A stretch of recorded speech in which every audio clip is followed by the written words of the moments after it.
Okay guys, hey, hello! I'm Amy Beth, also known as the Fat Squirrel on Ravelry and the Fat SQRRL on Instagram, but you might not see much of my face in this episode.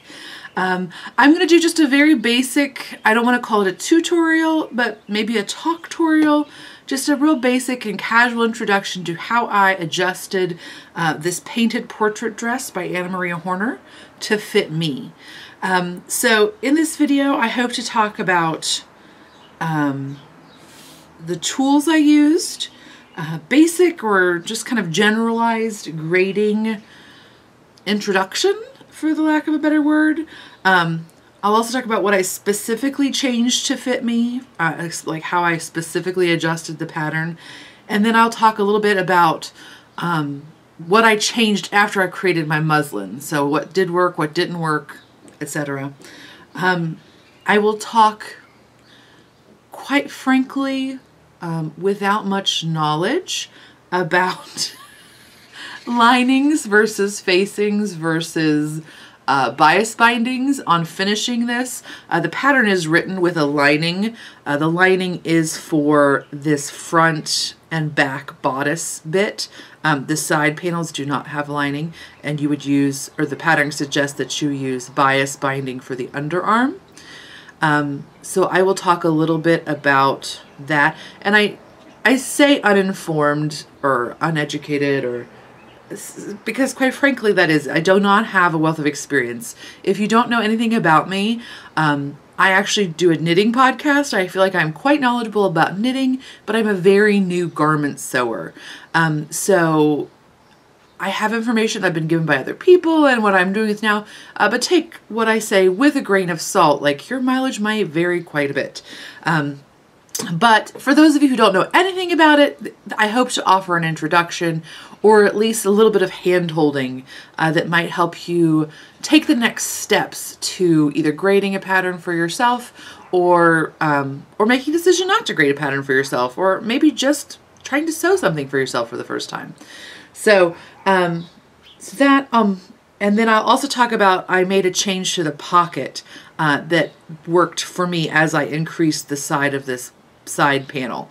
So that's what I hope to talk about in this episode. I do not have a ton of experience doing overhead camera videos. I usually do a face-on, very casually edited podcast.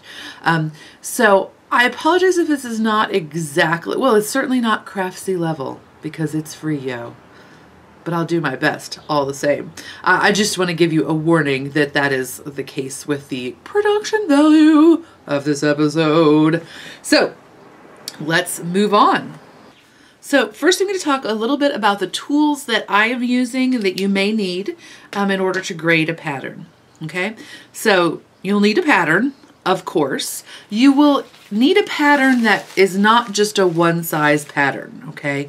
So to grade at a basic level, the level that I am at, I need there to be different sizes of the pattern. Some patterns you purchase out is very rare, but occasionally you will just purchase a one size only pattern, and that requires more experience to grade because, well, it just does. So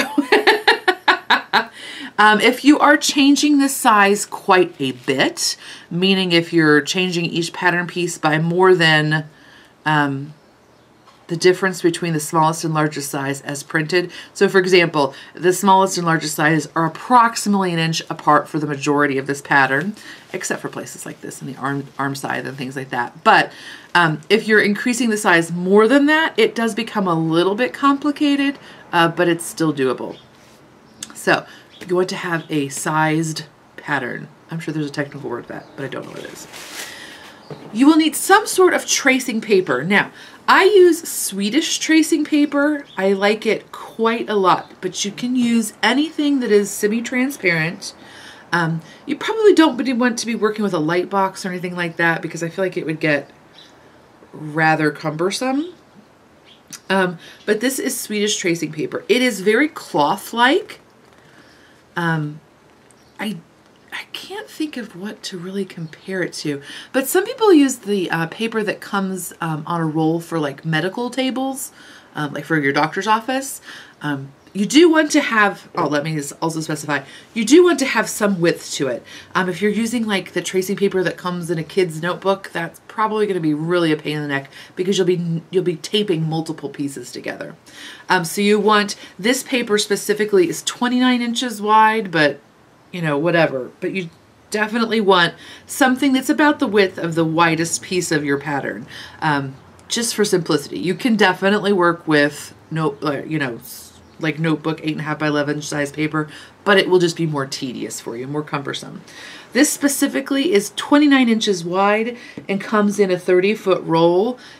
It's about $20 a roll, which I know is an investment, especially when you're thinking about having already spent $16, $20 on a sewing pattern. But I personally think it's worth it. I have used this roll to make, see, I'm trying to show you how much I have left.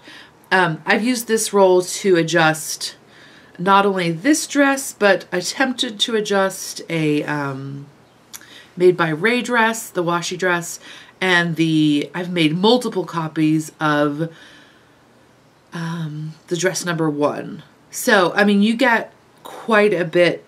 30 feet is quite a bit. In fact, it says 30 feet, but I guess it's 30 feet. But it lasts quite a long time. So I highly recommend it.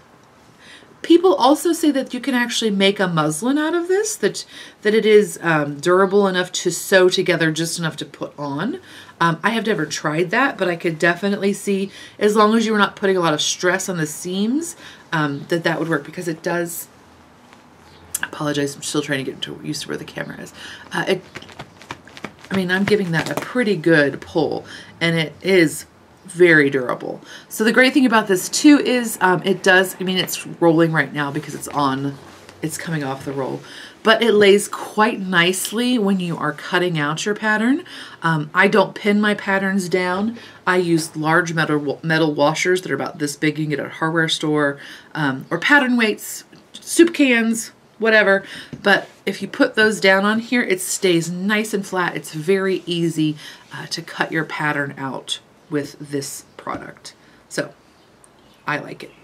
You will also need a ruler. Now, what kind of ruler you need is up to you, but you're going to need at least like a basic 12-inch ruler. Well, you don't really need that. You need at least like well, yeah, you do, for side seams, things like that.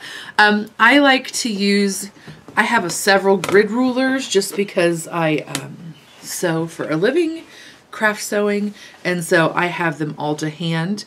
But you want to have something that's either metric or English, whatever you prefer, but you would want it to be either down to millimeters or 1/8 of an inch. In fact, if you are at all comfortable with metric, I would recommend doing metric because it is a bit easier than trying to remember 1/8 and 1/16 and things like that, but that's totally your call. One thing I also recommend, but you don't have to have in any way, is an armhole. It's a curve ruler. This one is Styling Design Ruler by Dretz. And you can get these at your local sewing store, or you can get them from online resources as well. There are several different kinds of curved rulers. This is the only one I've ever used, so I can't say that, but I find that it's useful for most things I've needed. The only thing it's not good at is doing like a curved hem. It's not shallow enough to do the curved hem, so I've not figured that out yet. If there's a tool for that, or if there's probably some sort of mathematical equation to help you calculate that, but I don't know that yet. But I do find that this is helpful, especially when you're doing armholes and things like that.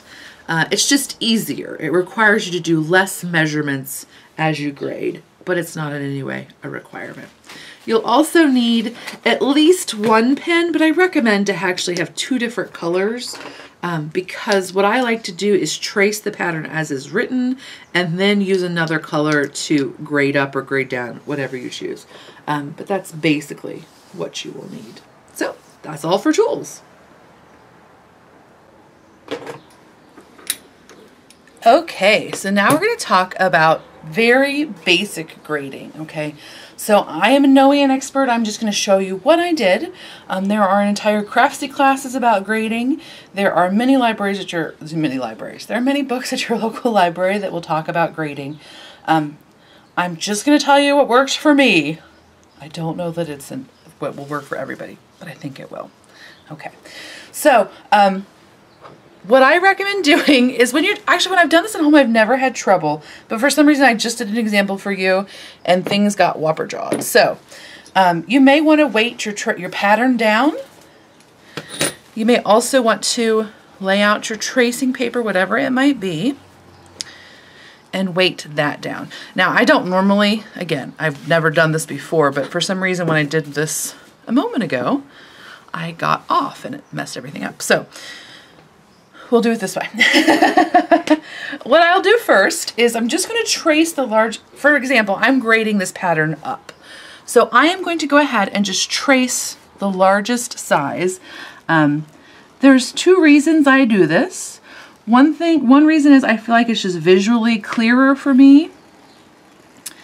The second reason is if your pattern does get off, like if your tracing paper gets whopper jawed while you're working, it's much easier to line it up if you have the original tracing. You can just snap it right back in place versus if all you have written down is your change or are your changes, it is much harder to line it up precisely. So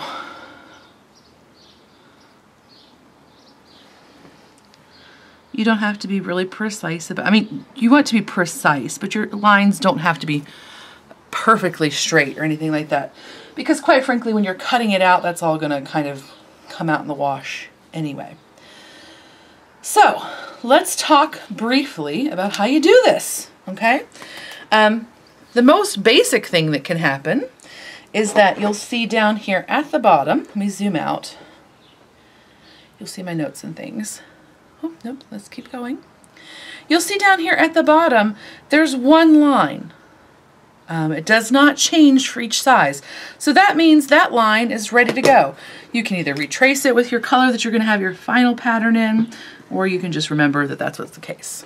Okay. The same thing for here. This is a fold line, and it is the same for all sizes. So you either just trace it with your thing, whatever. Also, if you're new, or even if you're not, if you just want to, you know, sometimes it's helpful to write this information on the pattern. You can write like how many you need to cut, what if you need interfacing. You can transfer the information that's on the pattern piece as it is written to yours, or you can limit that information, whatever you'd like to do, quite frankly. So that's the basic step. The next step is changing the measurement, okay? I know that for me, for what I did for this pattern, is I actually needed to change it by the same amount that there was between the smallest size and the largest size as written. Because, for example, in this pattern, the smallest size is for a 30 to 31 inch bust, and the largest size is for an extra large 40 to 41 inch bust. So I know that if I change that by that much on all pieces, that I'm going to go up to a 50 to 51 inch bust, and then I'm going to need to work in some extra inches somewhere, because again, I'm trying to get up to about a 54. Okay, this works for me in part because for my specific body type, my bust is proportionately bigger than my shoulder measurement or my upper bust measurement. So I actually, this is the bodice, this is the front bodice piece. So this is this piece right here. And I don't think there's any issues with like copyright or anything, because there's no way, like, this is at an angle, and so I think it's kosher. But for example, I don't necessarily want this piece any wider than it would be when I'm scaling, that I'm already scaling up, because it's just going to keep getting wider and wider, and my shoulders are not that wide. My greatest difference is in this width bit. So I'll tell you how I make different adjustments for that. But I know that if I make this change, if I go from the smallest to the biggest, that distance again, then I'm going to end up with a 50 to 51 inch bust. If, for example, I knew that I only needed to go up by 4 inches, then I know I need to make the difference between the extras. Then I need to make the difference between two sizes because each size is 2 inches. So if I were only going to grade it up by 4 inches, I would choose the distance between this size and the final size to go up. Okay, does that make sense? Hopefully it'll be clear as we go. But I'm going to do the difference between the smallest and the largest size. Now, you can do this with pen, but I do prefer to do it with pencil. I'm hoping that you can see it. We'll see. We'll start with a basic bit, and then we'll go to the more complicated one.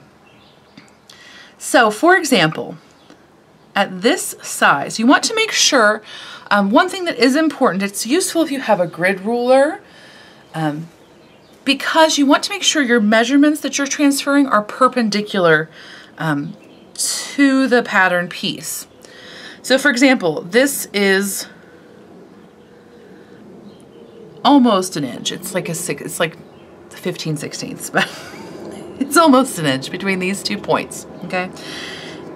So if I then say, okay, so that's what I'm going to transfer out here. Ta-da! Okay, but if I have my ruler tilted, this is the same difference. You can see obviously I'm making a circle. So it can really vastly change the size you have. So you want to make sure that you are making your measurements perpendicular to the line of the pattern, I guess is the best way to say that. Okay, I will actually go ahead and make my markings in pen because I don't think you can see them on the camera. I will do one zoomed in so perhaps you can see that better.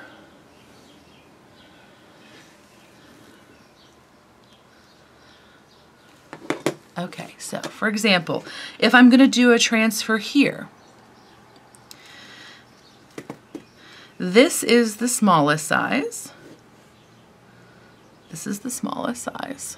This is the largest size. This ruler is in eighths.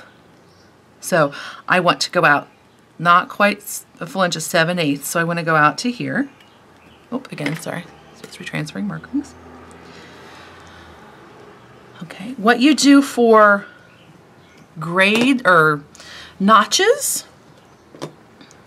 Sorry, I don't want to actually move the pattern up for you because if I do that, it will get everything out of alignment. You can see, you may be able to see here, I'll write them in black as they appear on the pattern.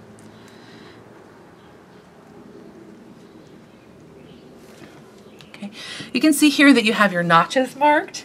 The way you transfer those is that you go ahead and, since this is a straight line and I'm getting the good angle, I can go ahead and just transfer this off. Well, you probably want to do 3 markings, but all right, we'll do it correctly. I'll show you how to do a corner in just a second. So again, this is another 7/8 mark. But you're going to go ahead and just connect those lines. If 3 lines don't connect, that means you're on a curve. So you need to adjust. You'll either need to do more markings or you'll need to use a curved ruler that matches with that curve. But you're going to go ahead and just connect that. Okay. The way you get your notches to be accurately transferred is to just put a line between them. Okay.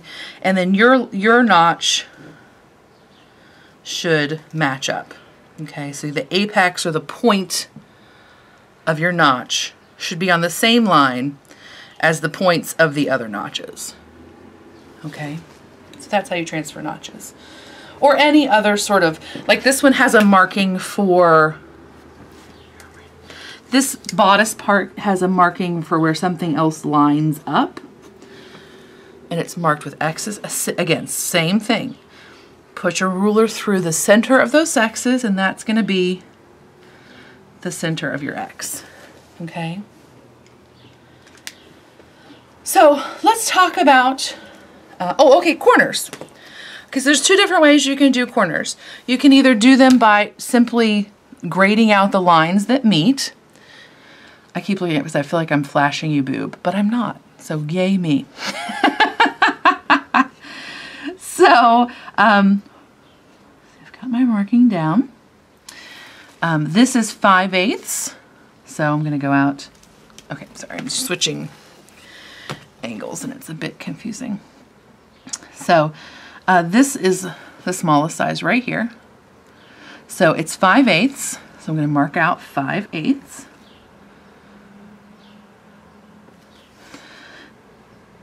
Here we go again. Now we're up to 6/8. My pattern is a little bit, there we go. Ah!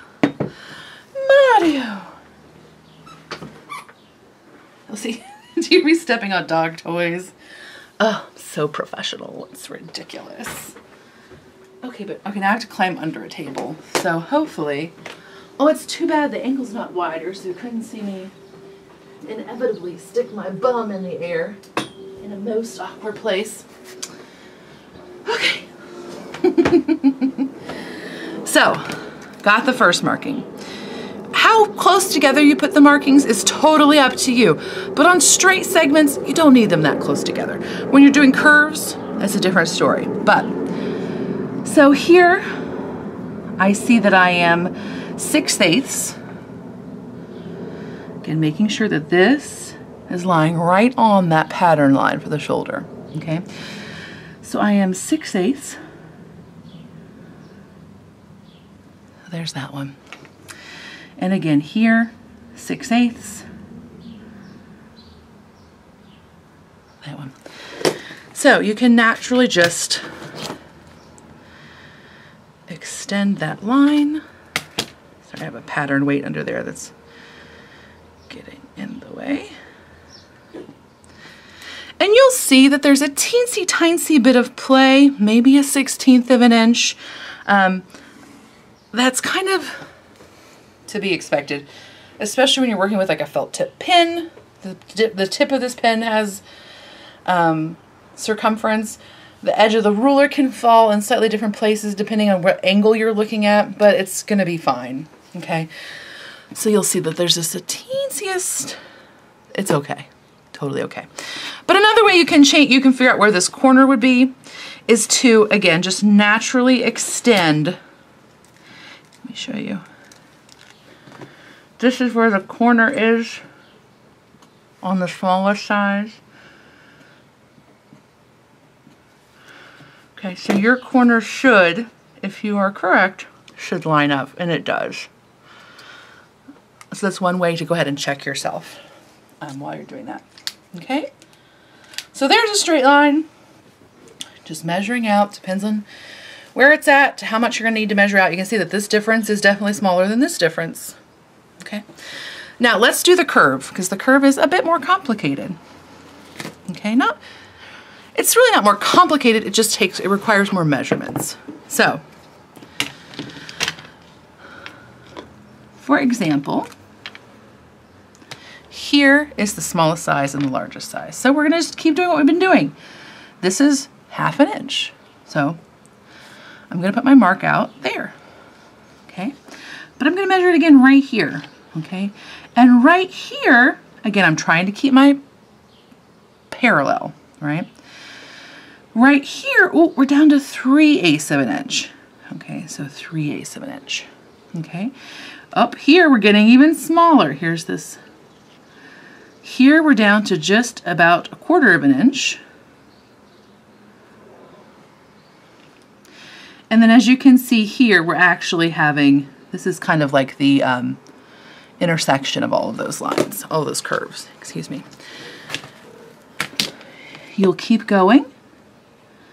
Again, you want to kind of be as perpendicular. Again, this is a curve, so it's not exactly perpendicular. There's something about transversals and things like that, but I don't want to freak anybody out. Just try to kind of imagine, like, okay, this is the line. This is the point where I'm going to measure, right?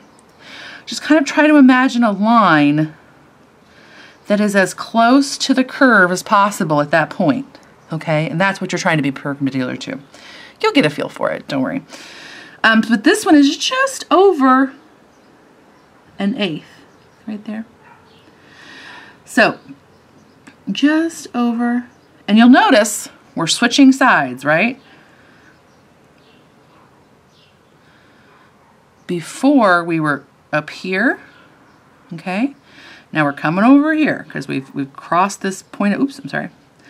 We've crossed this point of intersection. If you mess up like that, sometimes it's helpful to put, if you were working in pin, to put a cross through the incorrect one. It'll just keep you a little bit more honest. So again, here we're measuring, this is the smallest size. It's not quite, almost. Okay, so you just keep doing that. Here's the smallest size. We're up to 2.5-ish. Just making an equal distance between those 2 points, okay? And then what I usually find is easier is to use the curve at this point, okay? So you're kind of looking, okay, like what matches up with the original pattern, okay? Like, okay, so I'm just rotating this thing till it fits. It kind of fits in. Now, it sometimes won't fit in at all, like it just won't. But usually you can get part of it to fit. Like, okay, so that's kind of the intersection point, right? So I'm like, okay, so that is about where that's happening. So I just kind of slide this in, and you'll see that I'm getting that maintenance. I'm getting that line to go through there. Oops, wrong color.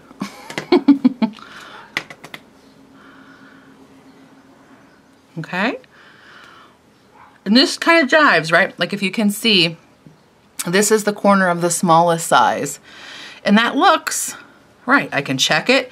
Is it on the same line? Here, let me draw in this corner of the smallest size so you can see. Is it in the same line? It sure is. Hey, is it the same distance? Watch it make me a liar out of me. It's about 3/4 of an inch between the smallest and largest. And here, yes, 3/4 of an inch. So we're doing great. Okay, we're just checking ourselves, seeing if things are kosher. Now, I'm going to do the curve that's underneath the armpit, and I'm going to match up. Again, I'm going to just rotate this till I get a good match. If it helps you, you can, do the one that you can see. Maybe that's better, but just going to kind of, well, maybe this one isn't going to match up so great. But that does. That looks good. Okay, so I'm basically going to just kind of slide this up and then get it to pivot down. I need to get it between these points. I guess you really don't actually have to measure it up here. It just kind of gives me an idea of where to start this nonsense, but you really don't need to. What you're looking for is a curve that will in fact match all these points, okay, because you've measured correctly. Usually her curve to match all of them. Wink. But see, that looks a little steep because you can see it's kind of going above that one and above that one. So, like, I don't really like the look of that one. So I'm gonna make it a little curvier.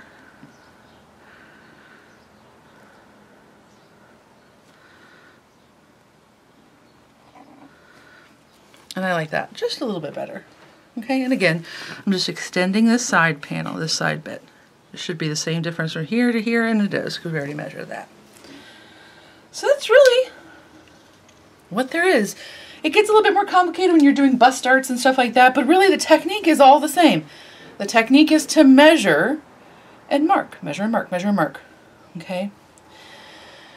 And again, you can just freehand if you don't have a, in fact, sometimes if you do and you're just like, I'm still not happy with that, then you can just freehand that curve. Okay? Don't have to use a ruler, it's fine. That's all you have to, I think that's all that you would, I think that covers everything that you'd have to do. Okay? So that's basic grading. Okay, so now I'm going to talk about how I modified this to fit me. You can see from the general grading that I knew I was going to add the difference between the smallest and the largest. So I knew I was going to add 10 inches to the size. The difference in the bust and the hips is all the same. Okay. So I knew I was going to add 10 inches to that, and I was going to add 10 inches to that, but I knew that still was not going to get me to a fit for my size. Okay. I knew it would fit me through the shoulder. Like it would fit me through, this yoke section. I felt fairly comfortable with that. But I knew that in this bust section and in the hip section, I was going to need more room. So let's talk about how I did that. Okay. As you can see from the grading pattern, I added inches to where I could. This is just kind of like a rough drawing of what the pattern pieces look like. Okay. So there's a back bodice. And I added my inches here. Okay. There's a front bodice. I added my inches here because this is a fold line. This is a seam line. Okay. This is the side panel. Okay, there's pockets and stuff, but just the simplified one without the pockets. There's this side panel. Okay, this is the front. You can see it's a little bit curvier for the boobage, and this is the back. So what I knew is that I could sneak in some extra inches here. So all I did, and again, this is on a real pattern piece, but the scale is a little too large to show you. So all I did was to draw a line, and again, I was trying to make it perpendicular to the bottom of the pattern piece through the very middle of the armpit. I drew a line right down there. And what I did is I cut my pattern piece out. Sorry, I didn't actually plan to do this, but now this makes much more sense. So I cut her out. And then I just cut right along that line.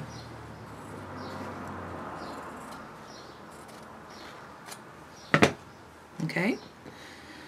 I took another piece of like scrap tracing paper.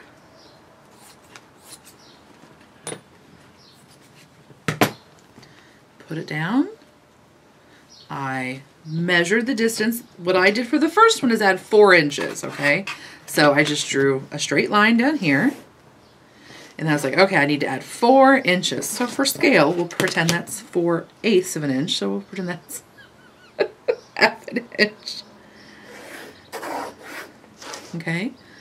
And then I just took my piece and taped her on there. Dun da da da. Dun da da da. Used a ruler to make sure these two matched up. I taped it together. Kind of just flushed out that armhole. Okay. You could redirect the curve if you needed to. Whatever works for you. But I just kind of drew a straight line between the 2 points. Taped that together, and then I used this as my new side panel piece. Okay. So that's an easy peasy way to add in. Now again, this is a very loosey-goosey, hippy-dippy kind of dress, right? This is a very casual silhouette. This would not work in a very fitted, structured garment, okay? And again, part of this reason this worked well for my body shape is that I am wider than like deeper. Like this side panel needed to have more room in it than the yoke panels did, okay? After I made my original muslin, and I'm probably gonna repeat myself this later in the episode, but what I found was that this was too much. And so I actually wanted to make it 3 inches instead of 4 inches. So what I did is I just untaped the pattern, redrew my line. If you needed to recut it, you could if the tape was too sticky. Redrew my line so that it was only 3 inches. And then put my pattern back on. You could totally retrace this if you wanted to, but you don't have to. You can just use it like this with your packing tape. I used packing tape to redo it. Okay. So again, that gives you, it's kind of fun. That gives you some room to wiggle there. If you're only a 42-inch bust or a 43-inch bust, that might be all the adjustment you need to do is just bust out that little underarm a little bit. It can create complications in the armhole size, depending on the size of your body there. There's a million different ways to adjust things. But, you know, if you just need to add a tiny bit, that might be the best way to do it. You know, just open that panel up. Boom, you're good. Okay. Certainly it's something worth thinking about. Okay, so that's how I changed that. Other things that I did. I knew I had a bunch of junk in my trunk, right? So this, for example, is the back bottom panel, okay? So if you were looking at the back of the dress, it's this panel here, okay? It's gathered right here, right? See that? What I did, I had graded out the pattern as written, which meant that the pattern was kind of like this now, okay? But I knew that, again, since this part's all getting gathered, it doesn't matter how wide this is. You don't have to adjust the bodice. You can just adjust this and just gather it in more. Because how it's written on the pattern is there's like a gather line, and it says like gather between these 2 points. Okay, so if this point's a little farther over, no problem. Just a little bit more gathering there. So what I did is I didn't even adjust the pattern piece. I just bumped, like when I laid it out, like say this is my fabric. Like this is my yardage that I'm cutting from. I just used my ruler and measured over. I think on the front panel I added 1/2 inch, which means it's folded, so I'm adding a total inch to it. So I just would have measured up here and measured here. Okay, and just kind of, again, just scooted the pattern away from the fold.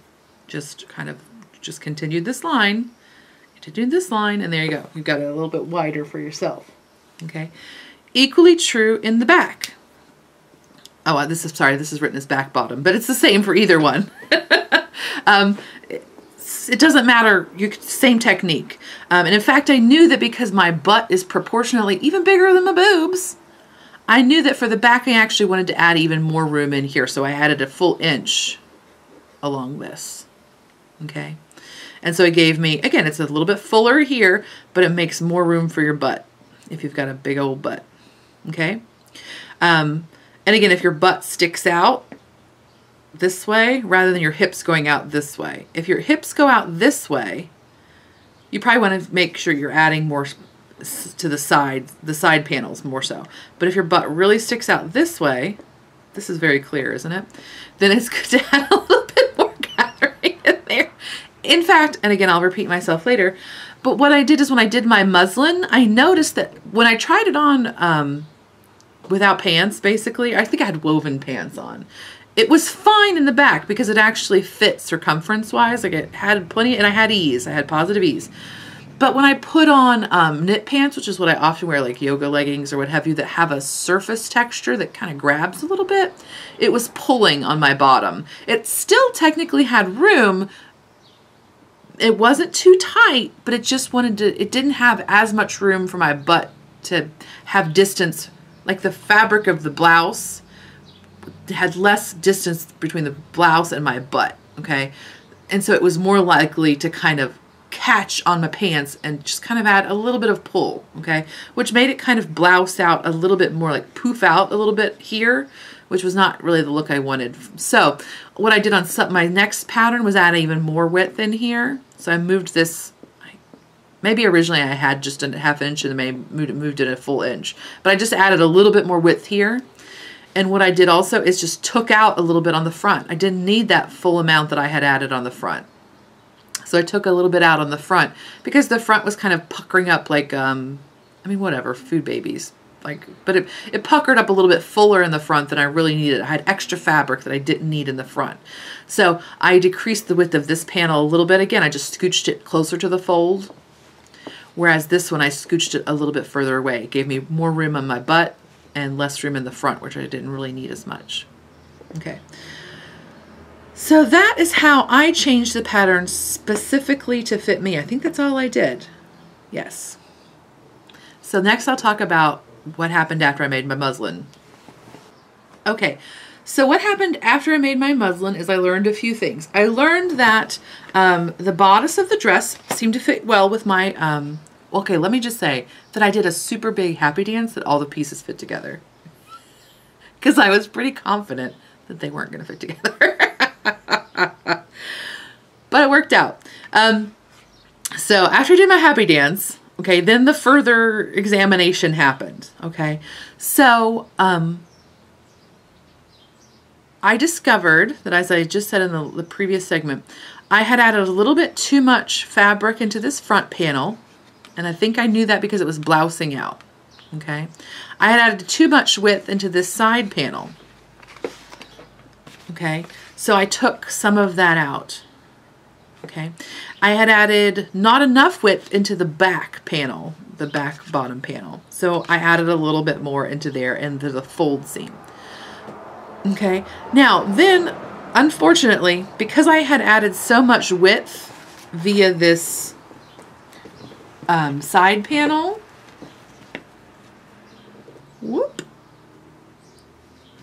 because I had added so much width there, like that, it did make the, because of my size, I don't know, because of my specific shape, I had a little bit of extra fabric right here under my front armhole. Okay, so what I had done before is I had just said, like on my dress number 1, the first time I made an adjustment to that, what I did on that one was I just took the armhole seam, like at the bottom of the armhole. Let's retrace this pattern piece for an attempt at further clarity. What I had done is, I am not familiar with doing adding bust starts in to things that don't have bust starts already in them. Okay, I'm actually not familiar with bust starts in general, but I'm especially not familiar with adding them in where there are none. Okay, there's YouTube videos, right? Well, we can figure it out. I just haven't made the step yet. Okay, so this is my bust, and this is the side panel. Whoop, panel does not begin with a B.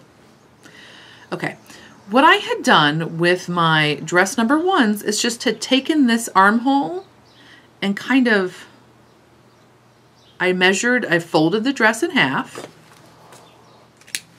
I have one on right now. You can't see me, so be thankful, but I'm just going to take it off and show you. Hopefully my deodorant lines are not, okay, good, they're not. So, okay, so this is the armhole, right? That's the top, that's the side. What I did was I just folded this. I measured in 1 inch, because I knew that would take 2 inches out or whatever. You know, if you just need a teeny bit, measure in ½ inch. Okay, and then I measured down about 3 inches, and then I connected those 2 lines. And basically what it did is kind of made a little dart right here to tighten up this armhole a bit. Okay. Another thing you can do is add a pleat, essentially. Okay. And it's something you can do after. You can see I do this. I'm not a competent seamstress, right? I do this all after the fact. You can add a little pleat into the front, into the armpit, or wherever you want. Okay. And then you just tack that down, and that also will tighten up your armhole. But the problem is, and I didn't realize this until I tried this garment on in a full-length mirror, is that what I was doing is, yes, it was definitely tightening up that armhole. It was looking good right there. But it was actually cutting in that little pleat, or not that pleat, but that little dart I had made was actually cutting into the fullness of my bust measurement. It was making the bust just a little bit tighter and making my shirt ride up. Okay, so what was happening is that the shoulder seam, like just say this is my arm right here, the shoulder seam, instead of sitting at the apex of my arm, was actually riding back, and it was sitting back here, which was making the whole dress rock up, which was making the bottom hem lower in the back than it was in the front, like noticeably. Okay, so A, you could say whatever, I don't care. That's cool too. B, but I was like, and it added a little bit of tension in here. Like it felt a little tight, not necessarily in the fullest part of my bust, but like right up in here in this transition. So what I did is actually I undid that pleat. what I do is when I make these adjustments, I never cut the fabric, because in this case, I've come back and undone it. And I've done that several times. So what I ended up doing on my green dress was actually doing this and doing it up here. So much closer, like, see, so again, if this is the fullest part of my bust, instead of it cutting down, it's like up in here. So I put in a little, and really what this is a bust start. I mean, it's a little bit wonky because it's not a traditional single piece, but that's essentially what it is. I put in a bust start, but I just did it by, again, taking my dress and saying, okay, this part is a little bit big. I'm gonna just pinch it. Okay, and then I'm gonna measure that. Okay, I'm gonna take a ½ inch and I'm gonna go down by 2 or 3 inches and then I'm gonna sew that. I do a basting stitch first because, for example, it really worked great on my green dress, which was a solid, but when I tried to do it on another dress that had a print, it didn't look as hot. So I actually took it out of that one and just I'm like okay with it, with there being a little bit of extra room right here in the armhole. Again, it really, you don't see it when my arms are down at all. It's mostly if I'm putting my arms up, it wants to open up just a tiniest bit. It doesn't really show my bra. It just looks a little bit looser there. So I've tried to do, I did the pleat instead of doing an actual dart where I'm sewing down it. I did the pleat, and that I think was the best solution. I ended up taking it out as well. And again, when I say I did the pleat, what I did was instead of doing it underneath the arm, I just did it up here. Let me see where the front of my dress is. Okay. So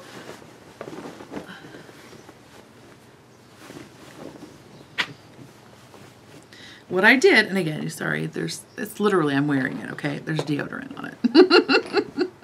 What I did was just about, it's like right here is where that extra fabric tends to want to be. So what I did was I did the pleat. Again, I just folded it over. And again, see, now you're losing that extra fabric, and I just folded it over here. And then I just pinned that down and stitched it. Okay, and what it does is essentially just create like a little, it's a dart, but it's not, it's like a more flexible dart because this can open up however it needs to. But it does, ultimately I took it out because it is something you can see, and I wasn't quite sure if I liked it. It does, because it kind of creates this little line here. But I do think it's a good and workable solution. I just haven't decided if that's what I want to do on my other dress that I have made. So that's another thing. You can also reverse the dart, like you can reverse this pleat. If you want to, you can take it behind. I don't know that one is better than the other. But you can also take it behind if you prefer. I kind of like it the other way because then you just have like one line showing here, but whatever. It can go either way. So that's one of the ways I've been working on trying to, the back seems to be fine, probably because again, I don't have my bust pulling out the fabric. And I don't think it's anything a non-sewist would notice. In fact, if I had picked that garment up as an off-the-rack garment, I would just be happy that it fit over my boobs and my butt and probably been happy to wear it. But because I can tinker with it, I've been tinkering with it. I haven't quite decided yet what to do. But the dart did work well in the solid color one. And again, I just took out basically 2 inches because I folded it like this and then took out my 2 inches. And then just, you know, so that did that. If you're like, what? I talked about it just a second ago, but I'll just say it again. You just fold your dress, again, at that part that's a little bit bagging out, you fold it there, you measure in 1 inch, or whatever you need, ½ inch, 1/4 inch. You measure in whatever you want to take off. Remember, it's going to take out double that much, right? If I measure in 1 inch here, I'm taking out this inch and this inch. I'm taking out 2 inches. And then you just measure down, however, obviously if you're only taking out a full ½ inch, 1/4 inch size, you don't need to come down 3 inches for the dart. You can go up shorter. But it also has to do with like how full your bust is and like the shape of your bust and where it lies. So that's one of the reasons I like to baste it in first, because everybody's boobs are different. Yay, boobs. But they are complicated sometimes. So there's a lot more information about like what your bust darts are doing and bust dart troubleshooting you can find online. I'm not an expert by any stretch of the imagination, but you can find that information online. It occurs to me that I have my solid color tunic down here, and then I can actually show you how I took that little tiny bit in underneath of the arm. And so this is the middle of the armhole. So this is the front, like this is the fullest part of the bust is right about here. So it's the apex. So I'm sorry, right about here. So again, just this size, this side of my arm, the bottom of the armhole opening. You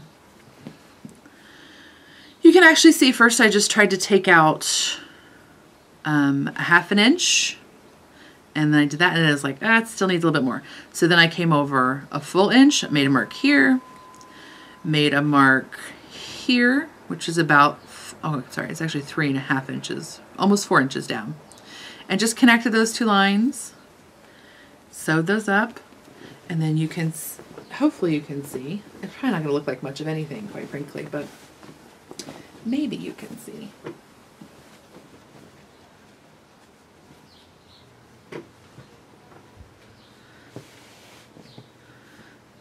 Sorry, this has also been worn. I'm not a professional at this. This, you can see this is the front panel right here. And you can see that this is the little tiny, essentially a bust dart that I put in. And it just helps to pull that armhole closed a little bit. While we're here, and it's glaring at me in the face, oh, I forgot to mention, one of the things I did modify, because we're still in the modifying section, one of the things I did modify for my dress is that the pattern is written to have a little opening back here in the back of the bodice, sorry, and it's just like a little button closure. But I found that with my size, I did not actually need that, and so I've stopped including it. I just make them a solid back now. But what happened is, I'll show you here, because I thought I was going to be adding that opening in, I didn't do my serger all the way to the top.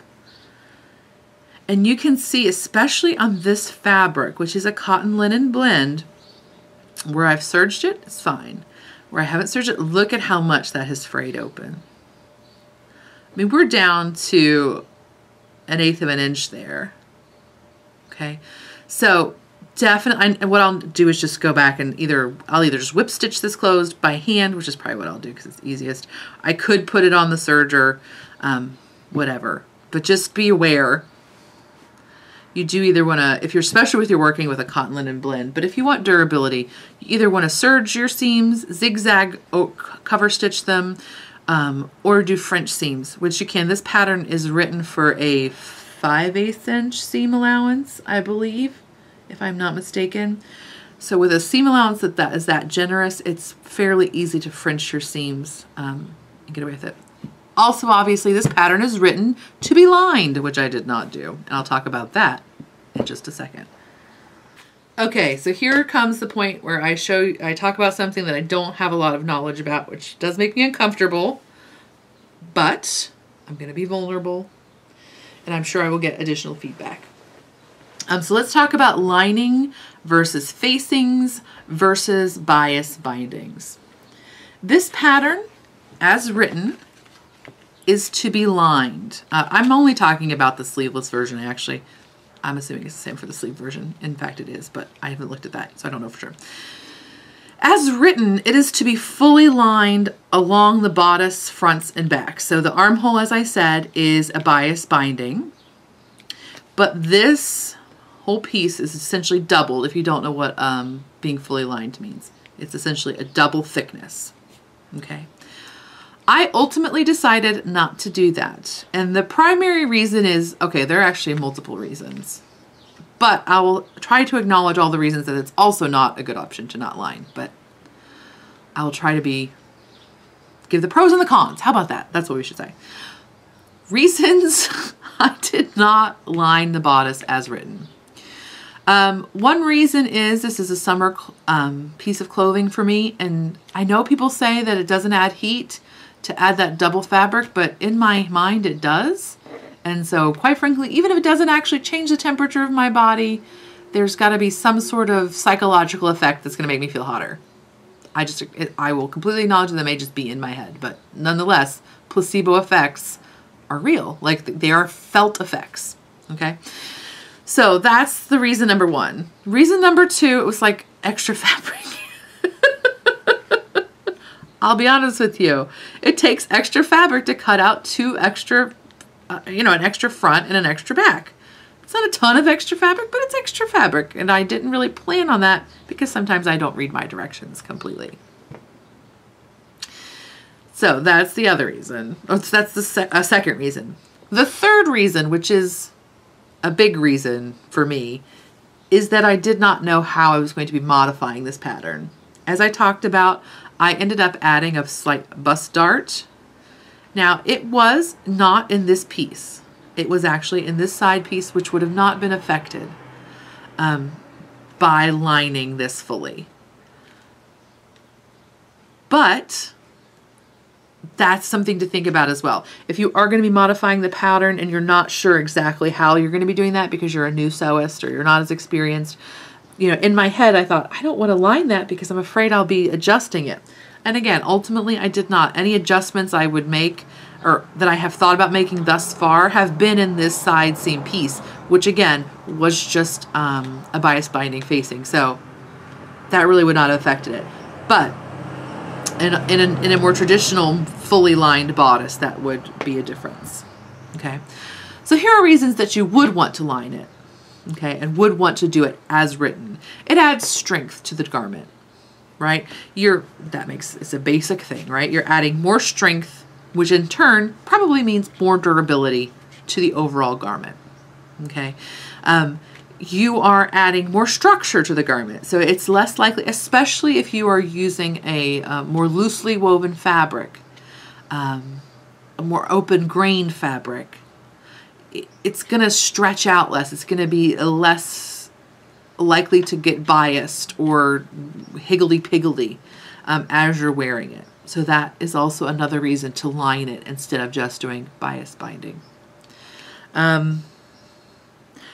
Some people have better luck with the front collar. It's not really a collar, but the front opening lying flat if they do a lining versus bias binding. I don't have experience, so I can't tell you that. I do know that as a child, and again, this might be colored, well, this is clearly colored by memory. I wore quite a few homemade clothing. And while I don't think I ever wore anything that was fully lined, I mean, I probably didn't, I just don't recall it. Facings are a very commonly used convention. And what that is a piece of fabric that has the same opening, like so you seam it here and turn it right side out, and it's just kind of an open piece that's frequently interfaced that hangs out inside of your dress or your clothing. So some people, again, agree with doing facings versus bias binding because, again, it does add the strength. It doesn't add quite as much bulk because you're just having a little piece instead of this whole piece. It still adds strength to that edge. And some people feel like they can get an edge that lays down a bit flatter with a facing or a lining equivalent. I mean, essentially, the pros and cons of facings and linings are very similar.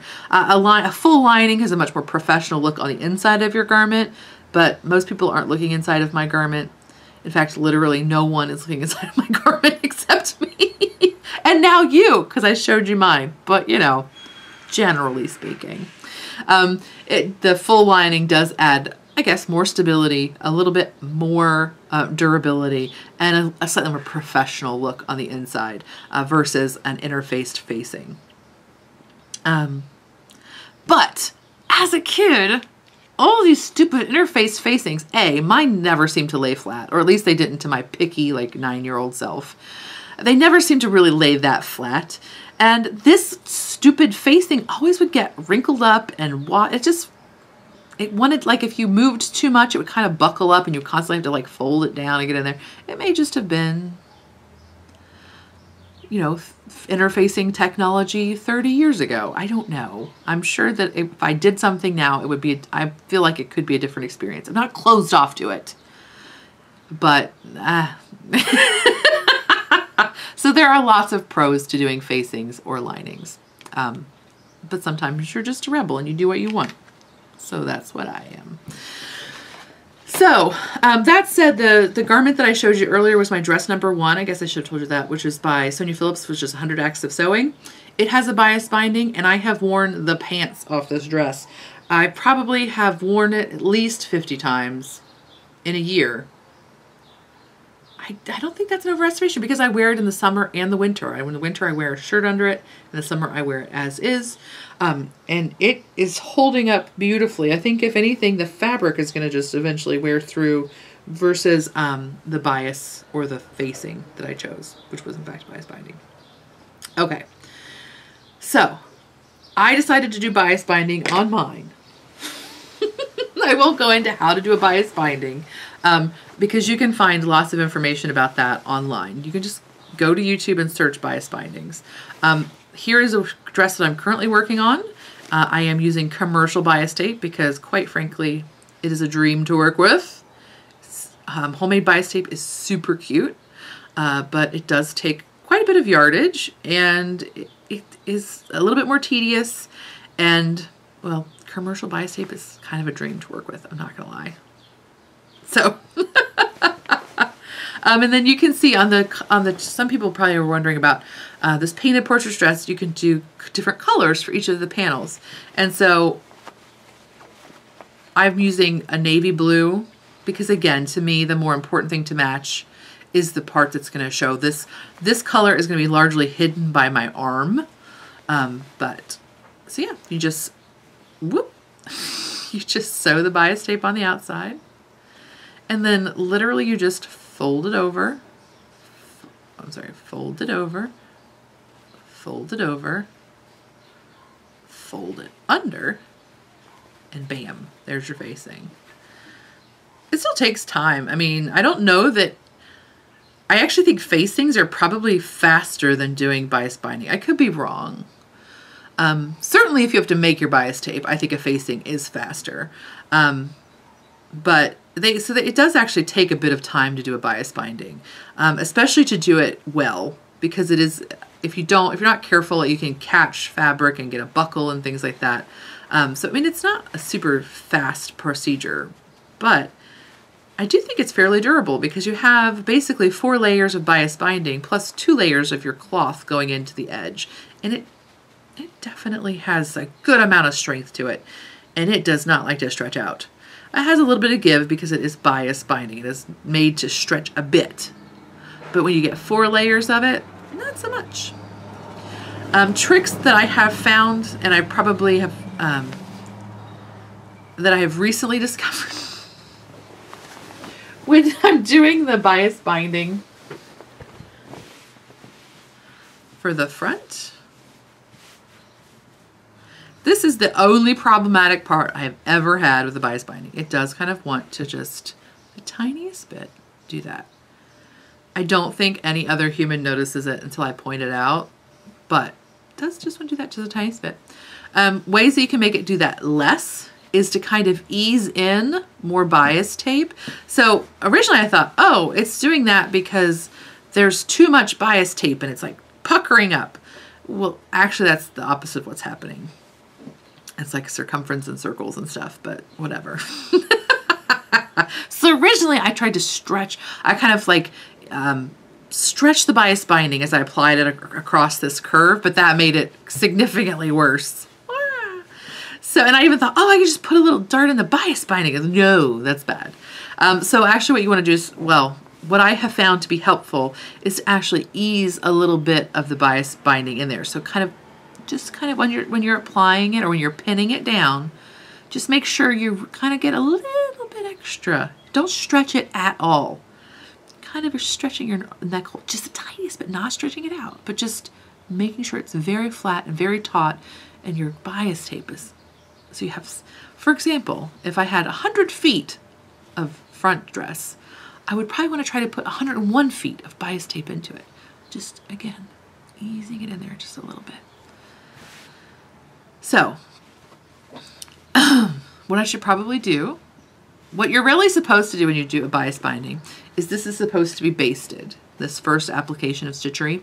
And then you go in and actually on the right side, so just outside of this to catch the bias tape more. But let me tell you, house dress, right? It's a house dress. So I have not done that. And really this never seems to want to do anything uncomfortable. It doesn't want to flip out. It doesn't want to do anything weird. Even when I don't dry these clothes, or at least I try not to dry them. So usually all I do is just pull it out of the dryer and just hang it up to dry. And I usually don't have to iron them. Now the linen one that I showed you earlier, the cotton linen one, it does require some ironing, but it does pretty good overall. So the last thing I want to show you is that the pockets, okay? So I'll show you on this one because you can see the contrast.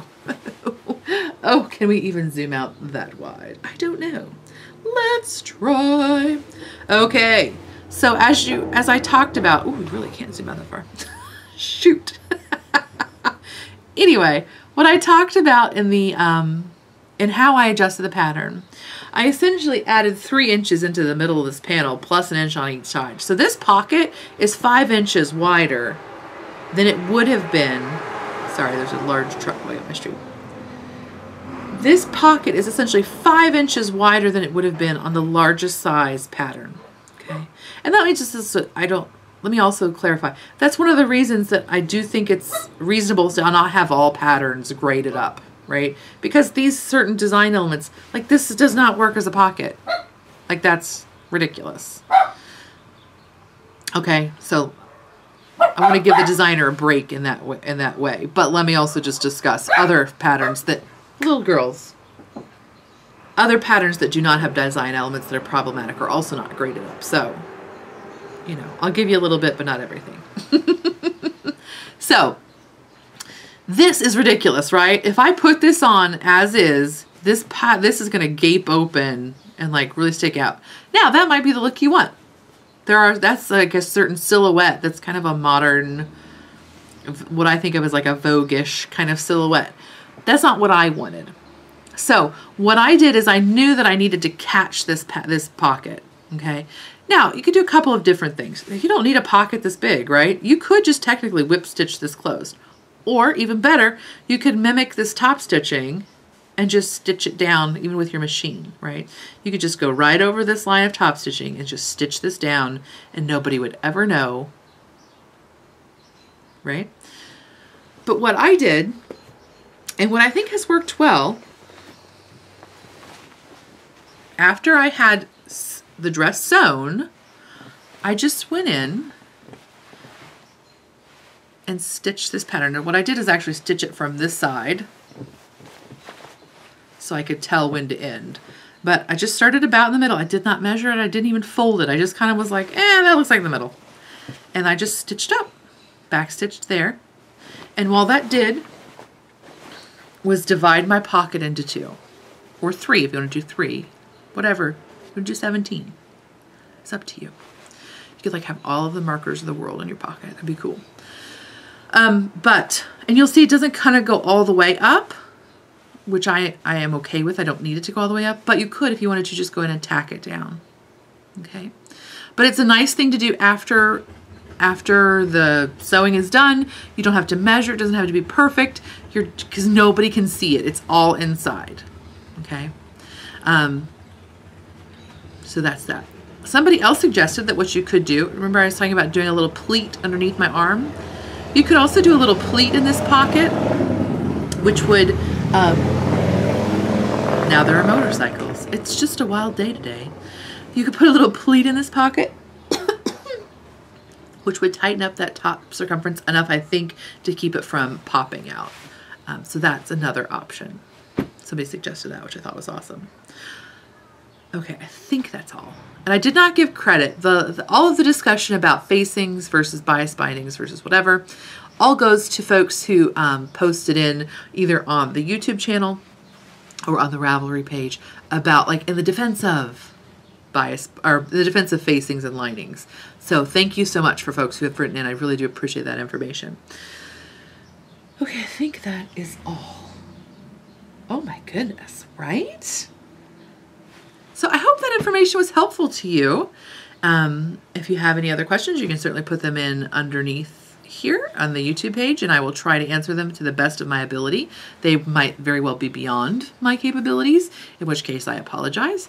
But again, I always suggest folks try out Craftsy classes. I have taken the grading class that Craftsy did, and I think it's quite good. But again, you can also find that information in your local library, or maybe even with your local sewing guild. And I hope you have a great day. I hope you join me in the house dress lifestyle.